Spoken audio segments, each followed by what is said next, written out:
2장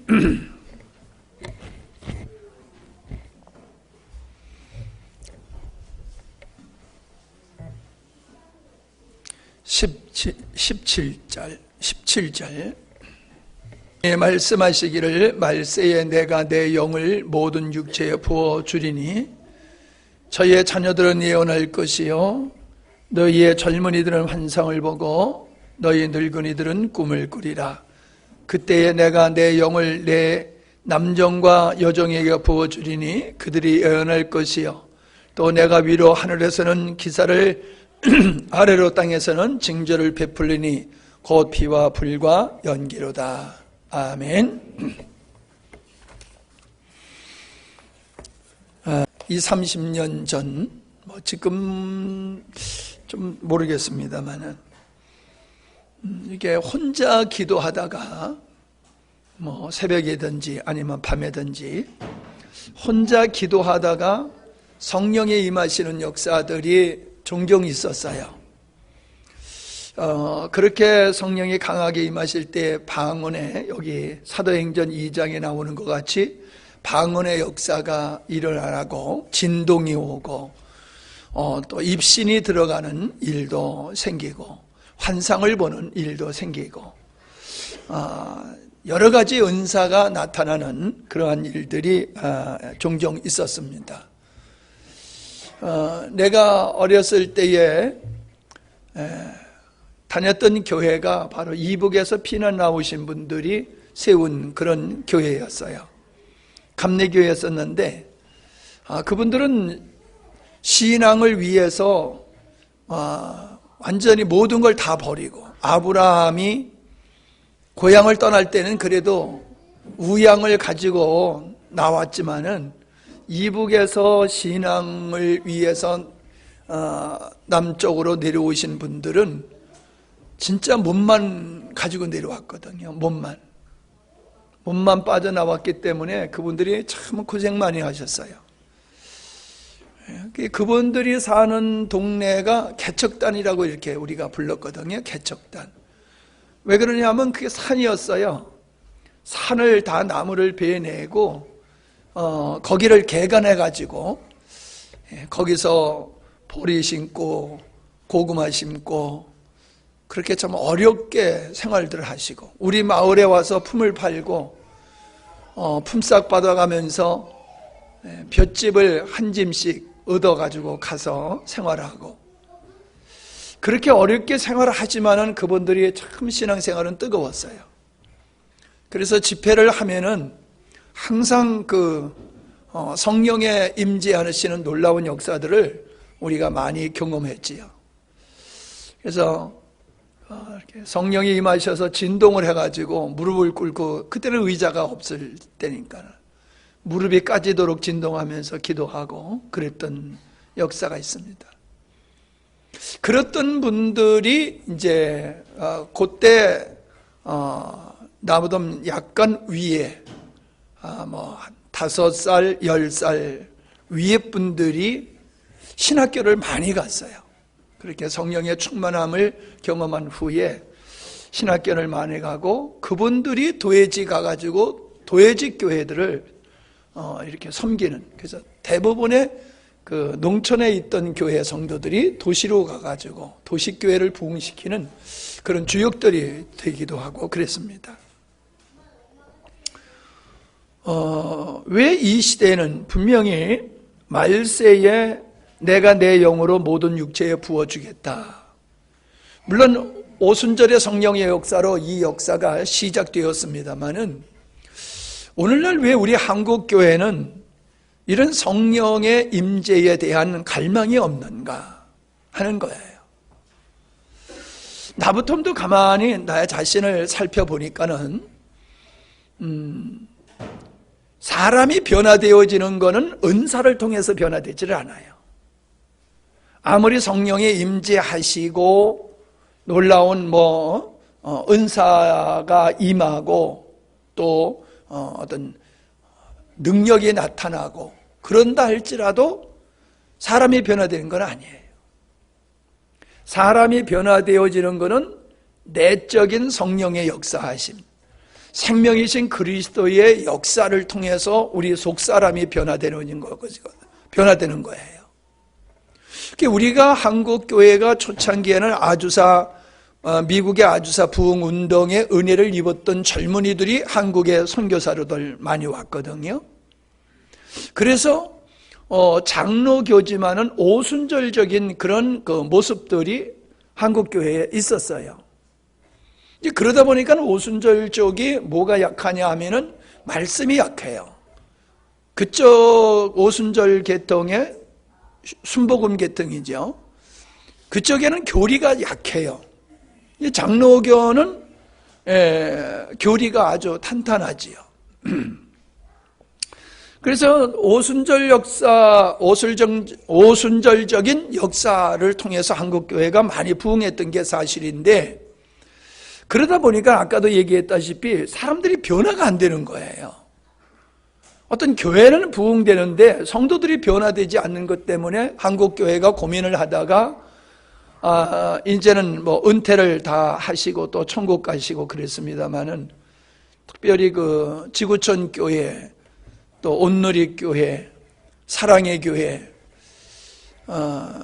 이런 또 홍정길 목사님, 뭐 이런 분들이 강의 설교를 통해 가지고 한국 교회의 판도가 바뀌었지요. 그래서 은사적인 신앙생활을 하던 한국 교회가 말씀으로 돌아서는, 말씀으로 세워지는 그런 역사가 있어서 상당히 좋았어요. 성숙한 한국 기독교가 되어지는 그런 계기가 됐지요. 그런데 이게 이제 80년도에 시작되어 가지고 벌써 세월이 꽤 지났잖아요.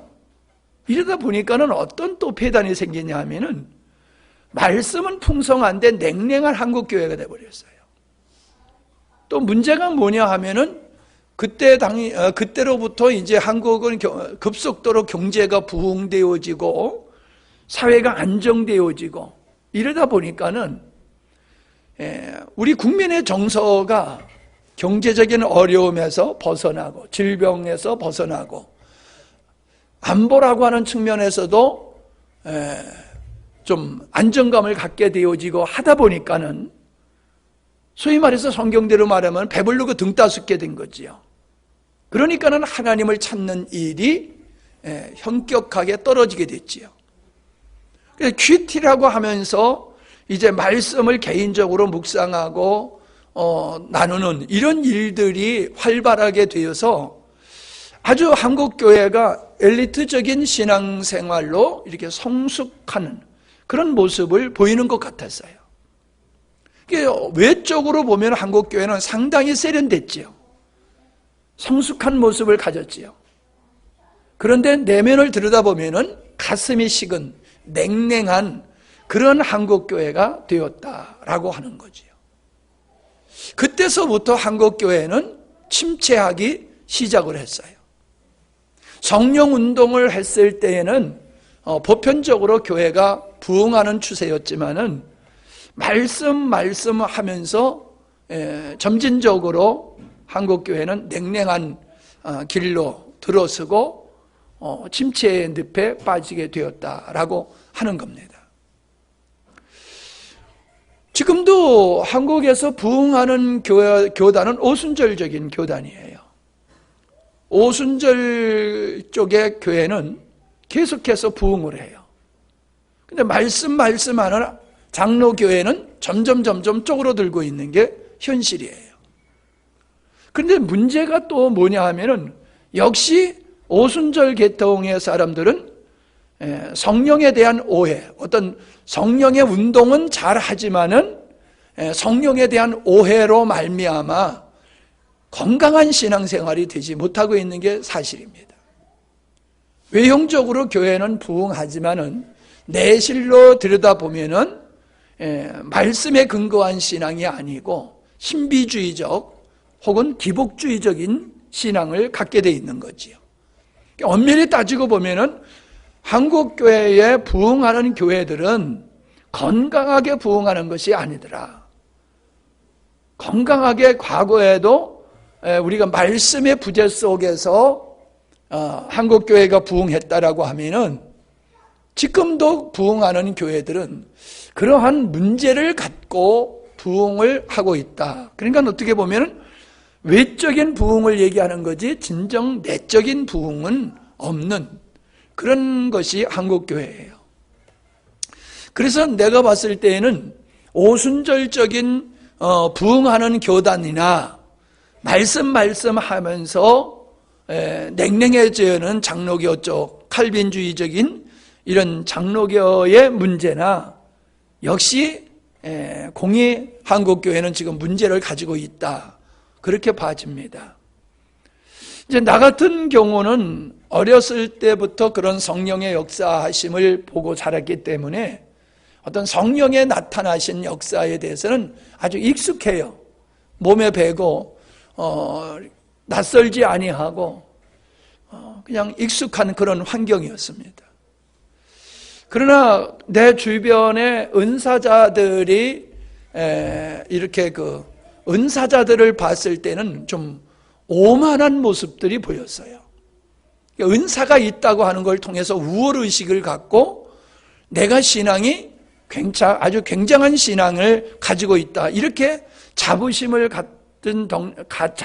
갖는 정도가 아니라 자만에까지 빠지는 이런 현상들을 보면서 나는 성령의 은사는 역사는 인정하지만 내 목회에서는 이런 성령의 역사를 목회에 접목하지는 않겠다.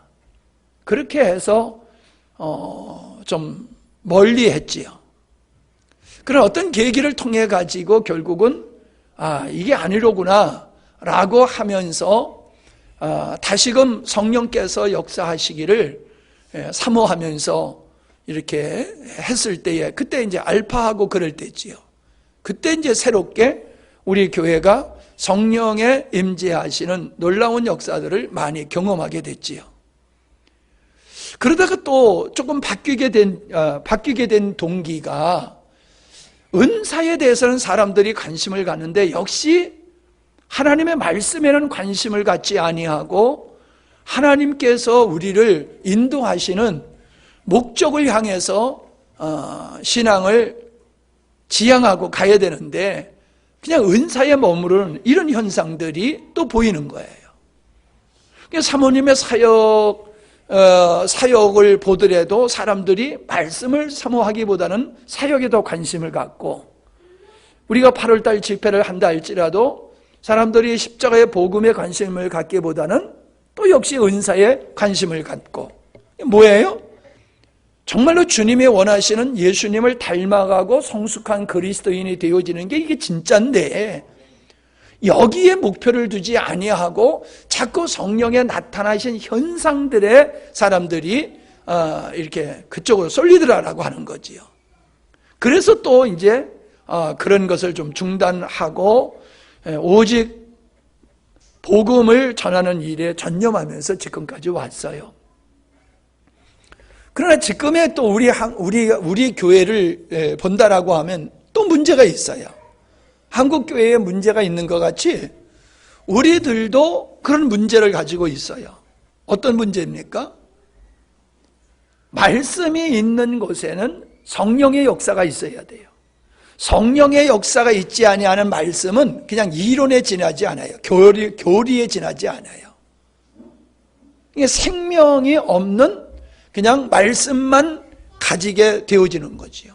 그건 전혀 우리의 내면의 주님을 닮아가는 것이라든가 우리의 믿음의 생활에 있어서 도움이 되질 않죠. 아무런 의미가 없어요. 그래서 성령의 역사 속에서 말씀이 깨달아지고 그 말씀 앞에 내가 사로잡혀야 되는 거예요. 내가 말씀을 붙잡는 게 아니라 말씀 앞에 내가 사로잡혀서 말씀이 이끄는 대로 살아가는 이런 삶이 되어지는 것이 이게 정상적인 성령 충만한 사람의 모습이거든요.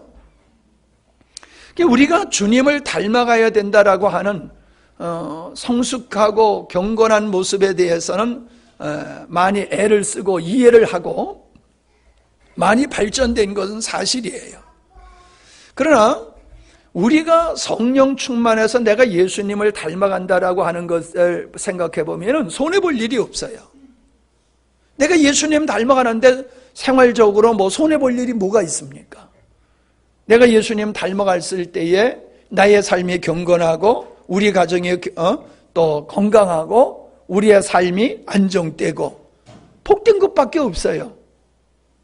그러니까는 주님을 닮아가는 데 있어서 여러분들이 동의를 하고 또 애를 쓰고 힘쓰고 그런 것은 또 사실이에요. 그러나 우리에게 있어서 지난번에도 말씀을 드렸지만은 성령의 인도하심을 따라서 순종할 때에 우리가 육신적으로 환경적으로 대가를 지불해야 될 게 있다는 거지요. 예수님을 믿게 되면 환난과 핍박이 의로 말미암아 오게 될 것이다. 내가 주님을 쫓아 살아가는 삶 때문에 환난과 핍박이 올 것이다. 그래서 로마서에서는 뭐라고 말씀하고 있습니까? 우리가 예수 그리스도의 형제로 우리가 부름을 받았다라고 하면은 예수님과 같은 환난을 당하는 게 맞다. 그러나 그 환난은 장차 우리가 하나님께 받을 영광에 조금 더 비교할 바가 없다라고 말씀하시고 있거든요. 근데 분명하게 우리가 주님의 성령의 임재를 통해서 주님을 닮아가는 이런 역사, 또 은사적인 역사, 질병에 치유된다든가 귀신이 쫓겨나간다든가 환상을 본다든가 방언을 한다든가 입신을 한다든가 이런 것이 우리에게 유익을 주기는 주지만은 이런 것이 우리가 예수님을 닮아가는 데는 전혀 유익이 없다라고 하는 거지요. 우리가 말씀이 생명이 되어서 우리의 삶을 변화시키는 이 성령의 내재의 역사뿐만 아니라 분명히 주님께서는 성령이 임하시면 너희가 권능을 받고 예루살렘과 유다와 사마리아와 땅끝까지 이르러서 내 증인이 되리라고 그러셨거든요. 근데 우리가 증인된 삶은 수고가 따라야 되고 어떻게 보면 고난이 따르게 되는 거지요.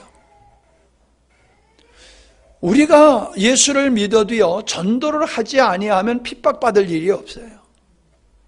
전도를 해야지 핍박을 받고 전도를 할 때에 육신적으로나 물질적으로나 여러 면에 있어서 희생하는, 헌신하게 되어지는 역사가 일어나는 거지요. 우리가 선교는 열심히 합니다만 선교는 헌금만 하면 돼요. 땀 흘리고 수고하고 애쓸 필요가 없어요. 고난당할 일이 없지요. 위험한 일 당할 일이 없지요.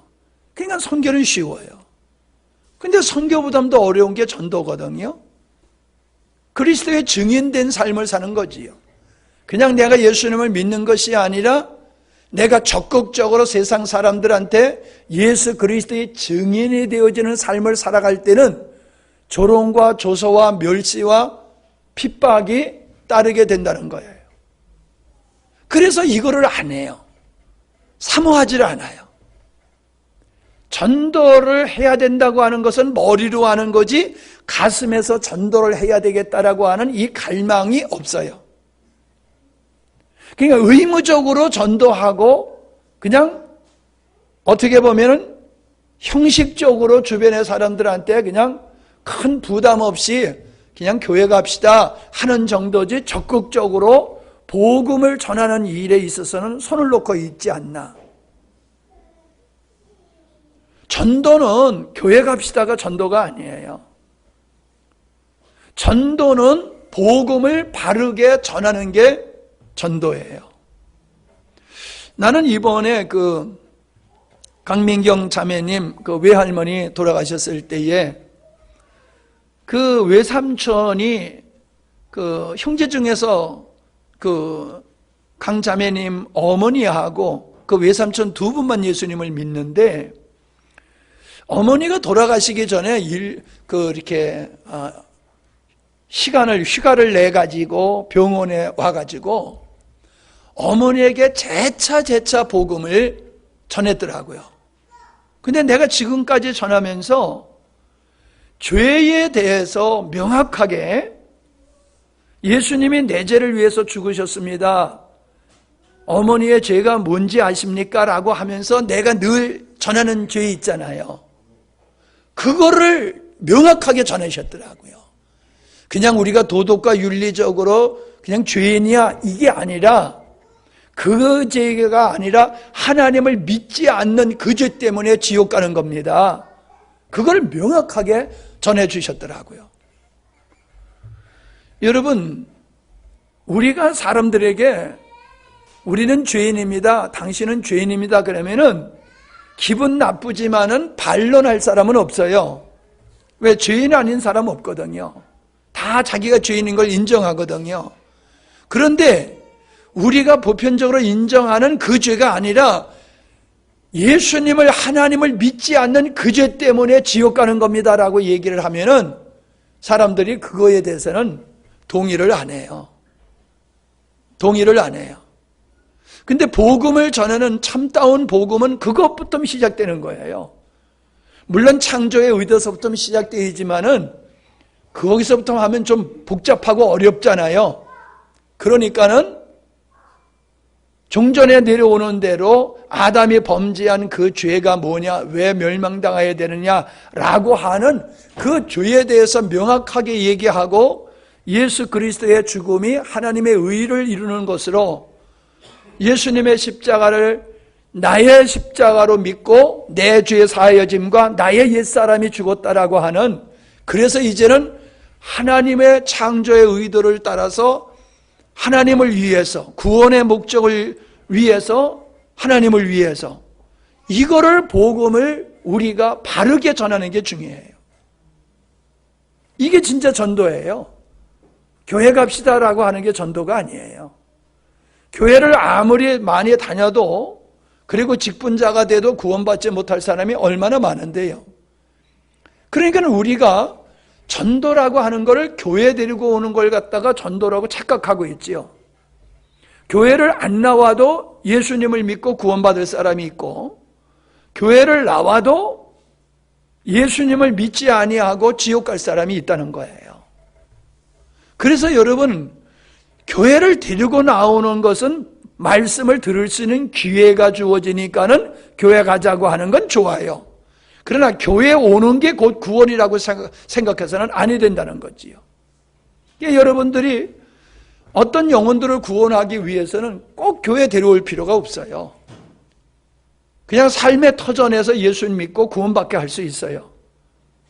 그러나 그 사람이 바로 죽지 아니하면 교회 나와야지요. 예? 복음 죽기 전에 복음 받아들이는 거는 교회 안 나오고도 복음 받아들이고 천국 갈 수는 있어요. 그러나 천국 갈 날이 까마득하게 있는 사람은, 그리고 교회 나올 수 있는 힘이 있는 사람은 교회 나와서 하나님을 향해서 신앙의 고백, 하나님을 경배하는 예배를 참여를 해야 되는 거지요. 그러나 예배는 구원의 조건이 아니에요. 예배는 구원받은 사람들이 하나님 앞에 신앙 고백과 찬양과 경배와 영광을 돌리는 게 예배지, 예배가 구원의 조건은 아니란 말이에요. 그래서 자꾸 우리는 예배만 참석하면은 구원받는 것 같은 착각을 하고 있다 보니까는 교회 가자, 자꾸 교회만 가자고 그런다는 거지요. 교회 가자라는 게 틀렸다는 얘기는 아니에요. 그러나 그 사람들에게 반드시 뒤따라야 될 게 뭐냐면은 바른 복음을 그들에게 전해야 되는 것이라는 거지요. 자, 그런 측면에서 우리의 자신들을 한번 성찰해 보자는 거지요. 우리는 성령 받았고, 우리 안에 성령이 계시고, 주의 생명이신 그리스도가 계시고, 그로 말미암아 우리는 믿음의 확신을 갖게 되어지고 변화되어지고 아름다운 예배와 헌신을 하고 있는 게 사실이에요. 우리의 삶이 과거보다 아주 성숙하여진 변화된 모습은 사실이에요. 그러나 이게 전부는 아니라는 거예요. 이것이 일부분, 다시 말하면 절반이라고 볼 수 있는 거예요. 절반. 내면의 변화와 헌신은 이건 구원받은 자에게 있어서 자동적으로 나타나는 한 면이에요. 예수 믿고 구원받았는데도 이런 내면의 변화와 섬김을 헌신의 경건의 삶이 없다라고 하면은 구원받은 사람이 아니지요. 그러나 구원받았다고 하면 또 한쪽에 열매가 맺어져야 돼요.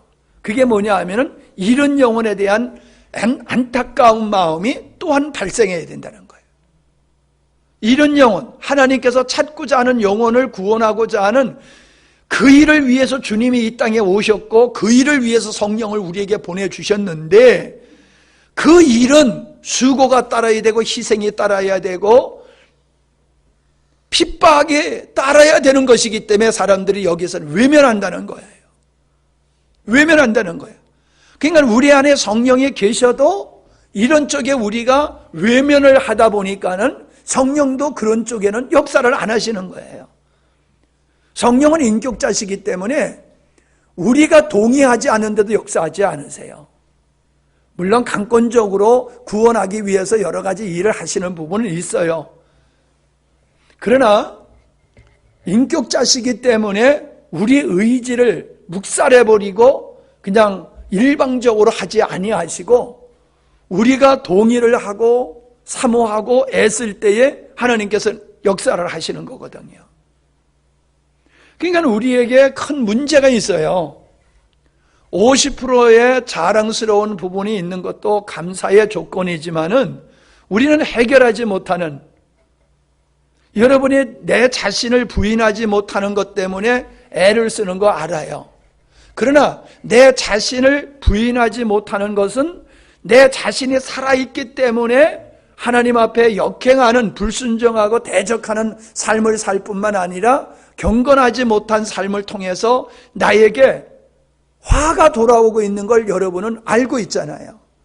그러니까는 여러분은 여러분 자신이 옛사람을, 자아를 부인하지 못하는 것에 대해서 애통해하고 힘들어하고 있어요.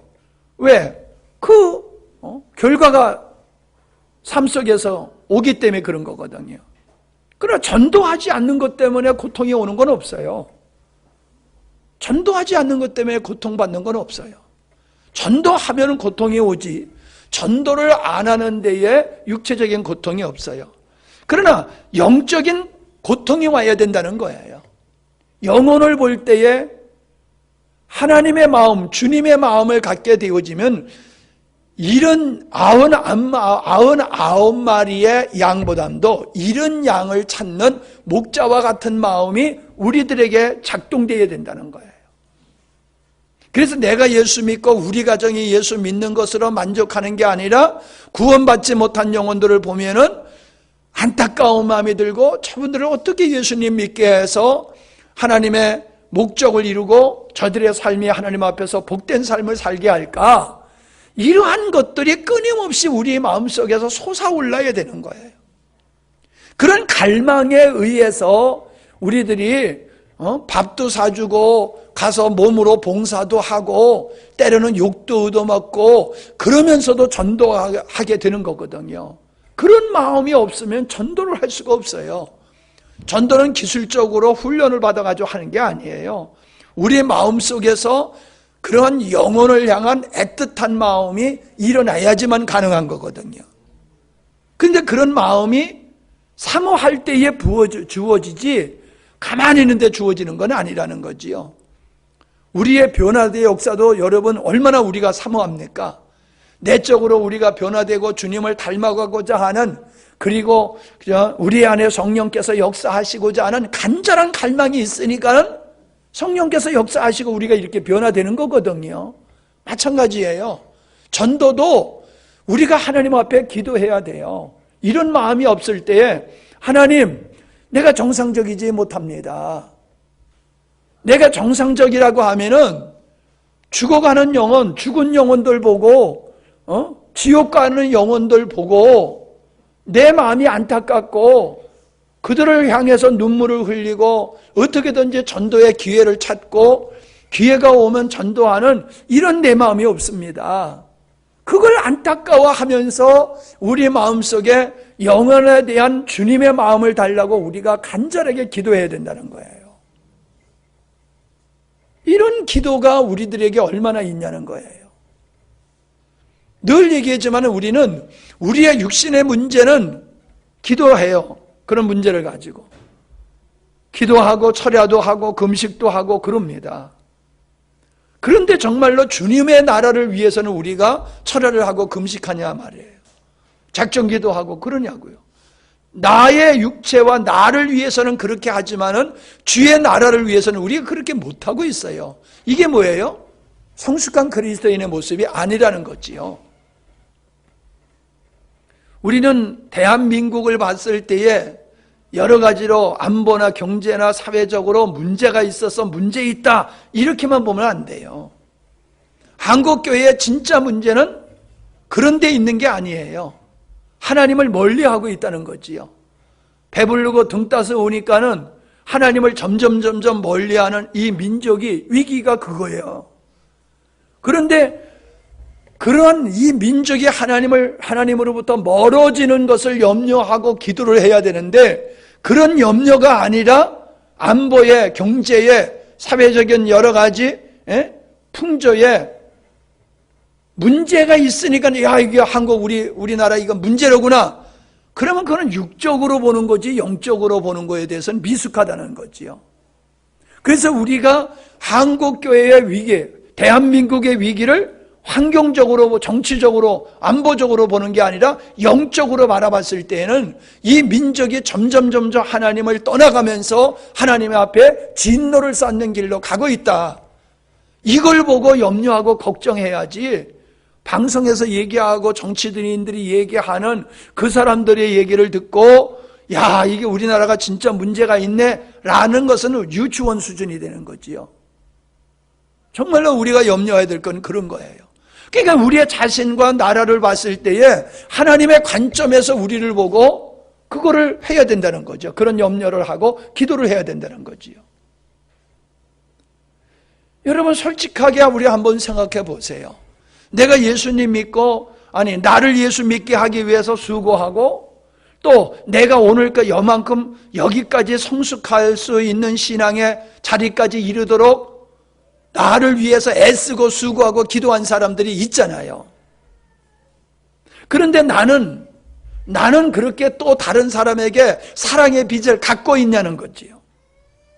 사랑의 빚은 지고 있지만은 사랑의 빚을 다른 사람 앞에 얼마나 주의 이름으로 갚고 있느냐라고 하는 부분에 있어서는 별로 우리는 그 부분에서 큰 부담을 안 갖고 살고 있다는 거지요. 여러분 빚을 지고 어떻게 편안하게 삽니까? 어떻게든지 이 빚을 빨리 갚아야지, 빚으로부터 자유해야지 라고 하는 그런 압박감이 우리에게 있잖아요. 그게 잠이 안 오잖아요. 빚 생각을 하면은.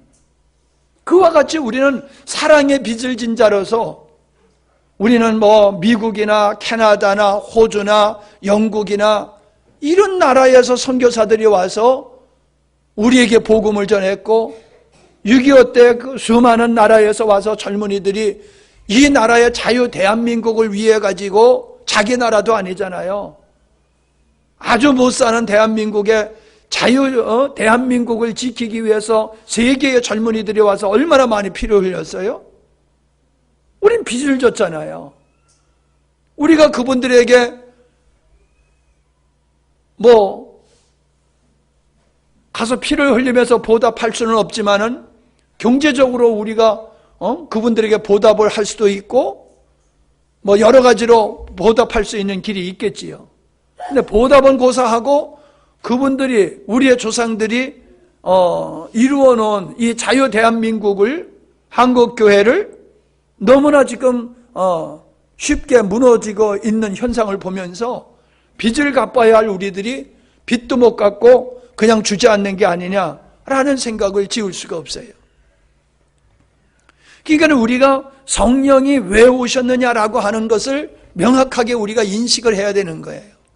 그래서 성령의 내 안에서 나를 인도하심을 따라 살아가는 것이 이게 성령 충만의 첫걸음이에요. 내 안에 성령께서 충만하시는 것, 그러니까 부어져서 충만이 아니라 내 안에 계신 주님이 충만하여 밖으로 흘러 넘치는 것, 성령 충만은 그런 거예요. 또 간단히 얘기하면 성령 충만이라고 하는 것은 성령의 권위 앞에, 성령의 주권 앞에 절대적으로 지배를 받는 상태지요. 술을 먹은 사람이 술이 시키는 대로 술에 취해가지고 술 취하면 필름이 끊긴다고 그랬잖아요. 그래서 사람이 술을 먹으면 괜히 기분이 업이 돼가지고 객기를 부리고 힘도 나잖아요. 술 먹으면 우리 어른들은 막걸리 먹고 왜 막걸리 많이 드셨냐면 막걸리 한 잔 딱 들고 나면 힘이 난단 말이에요. 일할 수 있는 힘이. 성령께서는 우리에게 뭐라고 말씀하고 있어요? 술 취하지 말라. 여러분, 술 취하는 거는 우리가 망하는 거지요. 그러나 성령 충만은 사는 길이지요. 성령 충만과 술 취함을 비교해서 왜 말씀하셨냐 하면은 성령 충만은 술 취함하고 비슷하다는 거예요. 원리가. 술 먹으면 술에 사로잡혀서 살게 되듯이 처음에는 사람이 술을 먹다가 나중엔 술이 사람을 먹는다고 술의 지배를 받는 거지요. 그와 같이 우리는 성령의 지배 가운데 살아가는 삶이 성령 충만한 삶이라는 거예요. 술 충만하면은 망나니가 되지만은 성령 충만하면 우리의 삶이 권세가 있고 능력이 있고 우리가 하나님께서 원하시는 대로 그분 앞에 쓰임을 받는 거지요. 그래서 그리스도의 증인의 삶을 넉넉히 할 수가 있는 거지요. 우리의 힘과 우리의 능력으로는 할 수 없지만은 성령에 충만하면은 그분에 의해서 우리의 말문이 열리고 담대함이 생기고 지혜의 말씀이 선포되고 그래서 전도가 되는 거예요. 뭔 말은 할 줄 모르는데 성령 충만하면은 그냥 말은 못해도 눈물만 흘려주는 사람이에요. 눈물만 흘려. 왜 이렇게 우느냐 그냥. 그러니까 예수 안 믿으면 지옥 갈 것 때문에 그런다고. 내가 아는 목사님이 형님을 전도하는데 그렇게 했다고. 맨날 저녁마다 훌쩍훌쩍 우니까는 형이 야 자식아 왜 이렇게 말을 우는 거냐고. 넌 말 밤만 되면 이렇게 우냐고 그랬더니 형은 예수님 안 믿고 죽으면 지옥 갈 텐데 그 생각을 하니까는 내가 이게 잠이 안 오고 눈물이 나온다고 그러니까 야야 그래 내가 믿어줄 테니까는 제발 울지 좀 말아라. 그래서 신앙생활을 시작했다고 그러더라고요. 여러분 말을 못하면 눈물이라도 성령에 충만하면요 정말로 사랑의 눈물만 흘려도 전도가 되는 거예요. 성령에 충만하면은 성령에 의해서 우리가 말씀도 전하고 사역도 하고 능력도 행하고 열매가 맺어지는 이런 역사들이 일어나는 거거든요. 여러분 모든 것이요 충만한 데서 역사가 일어나는 거지 그냥 바닥에 겨우 그냥 바닥을 덮는 정도 가지고는 안 되는 거지요. 여러분 생각해 보세요. 성경에서는 성령 세례를 받으라라고 말씀한 적이 없어요.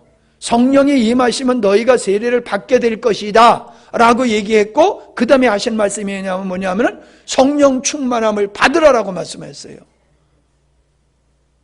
여러분 성령이 임하시면 성령의 세례가 임하는 건 따라오는 거예요. 그러나 성령 충만은 그냥 따라오는 게 아니라는 거예요. 우리가 그걸 사모해야 된다는 거예요. 목말라야 된다는 거예요. 근데 어떤 사람이 성령 충만을 사모해요? 주님의 뜻을 이루고자 하는 열망에 있는 사람은 성령 충만을 사모해요. 왜? 성령 충만하지 아니하고는 세상을 이길 수가 없고 전도를 할 수가 없고 주님의 말씀을 순종할 수 있는 능력이 안 온단 말이에요. 세상을 이길 힘이 안 생긴단 말이에요. 우리는 성령에 의해서 우리의 삶, 믿음의 삶이 이루어지는 거거든요. 진짜 우리 박 집사님하고 이 집사님 아주 몇 주 전서부터 그냥 수요일 찬양을 얼마나 잘 선택하는지 몰라. 성령 충만하신가 봐. 에? 이게 성령 충만해야지 이 선곡도 잘 되는 거예요. 선곡 그냥 아무렇게나 돼가지고 안 돼요. 이 찬양은요 성령 충만한 상태에서 이렇게 기도하면서 선곡을 해야지 돼요. 예. 나는 이 시대에 한국 교회가 성령 충만함을 사모하지 않는다. 난 그렇게 진단을 해요. 어떻게 솔직히 여러분 자신을 한번 생각해 보세요. 나는 성령 충만을 사모하고 있는가? 나는 정말로 성령 충만을 사모하고 있는가? 내가 성령한테 사로잡혀가지고 성령이 인도하시는 대로 주님의 충만한 임재 가운데서 찬양을 하고, 내가 주님의 임재 가운데서 내가 사역을 하고 아이들을 가리키고 헌신하기를 원하는가? 한번 여러분 생각을 해보세요. 우리는 잠시 그러한 마음은 갖습니다. 그러나 자나깨나 여러분 돈 벌 걱정, 먹고 살 걱정은 해도 잠자면서도 주님, 내가 주님으로 충만하기를 원합니다. 주님으로 충만하기를 원합니다. 완전히 적셔 주시옵소서. 나의 생각과 나의 영과 나의 생각과 나의 육체까지, 나의 모든 환경까지 하나님의 영이 충만하시옵소서. 여러분, 주님의 임재하심이 충만하면요, 임재와 충만, 내적인 충만이 이루어지게 되면요, 어둠의 권세는 떠나가게 돼 있는 거지요. 빛이 오는데 어둠이 어떻게 존재할 수 있어요? 빛이 오면은 어둠은 떠나가요. 우리가 성령 충만하면요, 잡생각에 떠나가요. 성령 충만하면 두려움과 염려와 근심, 걱정, 이런 것들이 떠나가요. 그런데 왜 우리가 염려하고 두려워하고 근심, 걱정하고 왜 그럽니까? 성령 충만하지 못해서 그래요. 성령 충만하면요, 성경에 보세요. 옥에 갇혀가지고 언제 죽을지 몰랐잖아요. 베드로가 옥에 갇혀가지고, 바울과 실라가 옥에 갇혀가지고 언제 죽을 줄 모르는 상황 속에서도 얼마나 깊이 잠들었는지 흔들어 깨워야지만이 일어날 수 있을 정도로 깊이 잠들었다는 거지요. 그게 뭐예요? 성령 충만하니까는 내일 일은 난 몰라요. 그냥 하루하루 살면서 그렇게 감옥 속에서도 깊이 잠이, 죽음 앞에서도 잠을 잘 수 있다는 거거든요. 그게 성령 충만할 때 가능한 거예요. 우리가 여러 번 성경 말씀을 보십시오. 어떻게 우리가 말씀대로 살 수 있습니까? 말씀대로 못 살아요. 그런데 어떻게 우리의 선배들 보면은 어떻게 그렇게 신적인 삶을 살았습니까? 그게 성령 충만했기 때문에, 성령에 의한 삶을 살았으니까, 성령의 붙들림을 받고 성령의 인도하심을 받고 살았으니까는 베드로가 무리를 거는 것과 같이 이 세상에 살지만은 이 세상에 속하지 아니하고 오직 주님께 속해서 하늘의 삶을 사는 역사들이 일어나는 거지요. 그게 성도의 삶이고 그게 하나님께 영광을 돌리는 삶이지요. 우리는 그런 걸 사모해야 돼요. 그런 걸 사모해야 돼요. 주님께서 이 12월 들었으면서 이렇게 성령에 대한 말씀을 이렇게 나누게 되어지는 이 과정이 내년을 위해서 준비하게 하는 그런 것 같아요. 지금부터 우리가 정말로 성령의 충만함을 개개인이 사모할 수 있게 바랍니다. 오늘 찬양도 아주 잘 선곡을 했는데 좀 그런 찬양도 우리가 많이 좀 부르고 개인적으로도 기도하고, 우리가 지금 마지막 주 모여서 금요일 날 기도하는 게 영 힘이 없잖아요. 모이지를 않잖아요. 왜요? 사모함이 없잖아요. 사모함이 있어야지 모여서 사모하고 기도할 때 역사가 있는데, 구역장도 안 나오잖아요. 구역장들도. 그러니 성령의 사모함이 있습니까? 성령 충만함에 사모함이 없다는 얘기잖아요. 거기서는 성령의 역사를 기대할 수 없는 거예요. 내 삶의 변화와 하나님의 축복과 하나님의 역사는 성령 충만한 데서 이루어지는 줄로 믿습니다. 우리가 아무리 예수님을 잘 믿고 천사와 같은 모습을 한다 할지라도 전도하지 아니하는 것은 반쪽이에요. 반쪽.